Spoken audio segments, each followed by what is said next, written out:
Today we got a key measure on inflation, the consumer price index. Well, in March, prices were up 0.1% from the prior month and up 5% from a year ago. But it's still too soon to know if prices are going to continue to drop enough to satisfy the Fed and calm some of the fears out there that the Fed will keep raising rates as many investors are bracing for a recession.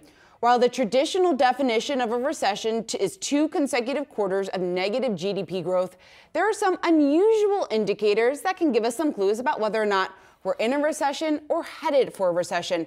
First up, we've got the cardboard box indicator. The theory here is demand for cardboard is slowing. Consumers are not buying as much stuff. Hence, a look at the health of the economy. Makes a lot of sense to me, Dave. What do you think? Yeah, this seems like a real, I like to use the term no-brainer. I think this seems like an absolute no-brainer to me, but based on, largely speaking, Amazon. I think if you walk around, you just judge by the amount of boxes on people's front porches, which my house ranges from about 5 down to about a low of 1. So yeah, I think things are tightening overall in the economy, and you can see that in the amount, and I'm guessing you could track the same thing with Amazon's e-commerce business, which shows us how many boxes we are using. Yeah, I think this one actually makes a lot of sense. This one makes a heck of a lot of sense. All right, so we've got a graphic where I think we're going to rank this. It makes sense. Number one, we've only gone through one so far, but we're going to rank it as one of one because we're both on the same page, right? Okay. Are you ranking it one of one too? Yes. Well, only so where else no can option. it rank, Sean? Yes, exactly.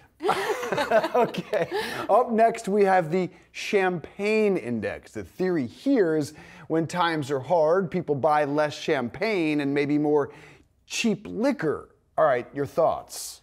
Yes, that makes sense because people are trading down. They don't want to pay for that bottle of champagne. They know it costs a lot of money. But also, not only that, in trading down, champagne makes a lot of sense at a time when people are celebrating. They're happy. There's lots to celebrate. In a time of recession, you're really shrinking your budget. You're not out there. You're not going to as many dinners. You're probably not celebrating as much, maybe. So you wouldn't be buying the champagne. Do you see the skepticism on my face? Yeah, I don't buy this one. I don't buy this one at all because I just think trends are, generally speaking, changing from champagne. Although I guess what bucks my theory is champagne sales hit a record $6.5 billion in 2022. But I would say we are moving...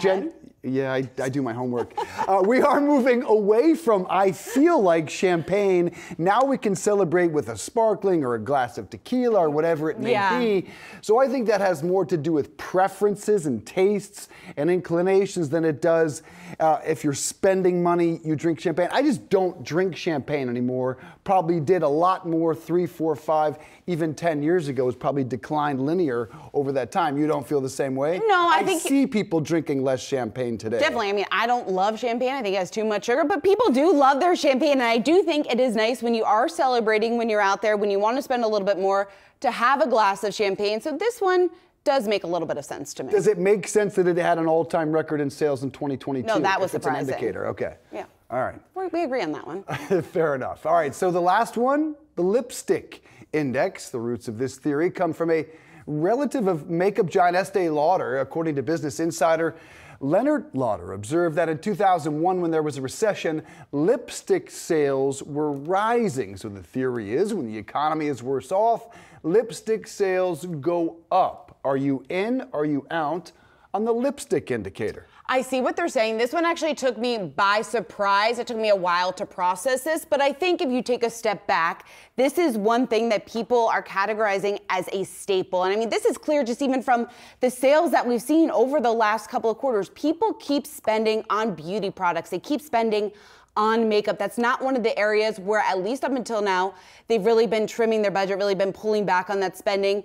So that would point to the fact that, yes, then the lipstick index does make sense. People are going to spend more maybe on those necessities, on something like a lipstick at a time when maybe they're spending less elsewhere. Yeah, the Ulta stock would tell you that one is pretty spot on. I think it's more recession proof than anything else, but I think it's more for the ladies.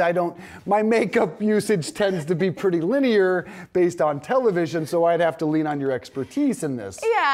I think it makes sense. All right, so let's rank them, okay? We have the cardboard box indicator, the champagne index, and the lipstick. So you're cardboard box number 1, right? No champagne question. index number 2, Lipstick index, number 3. I'm good to settle with that. Okay, I would flip 2 and 3, but I wouldn't have a major disagreement with that list. I just might flip 2 and 3. I think we definitely agree. Cardboard box. Cardboard box is definitely the number 1. That one makes the most sense. You're shopping less in a recession.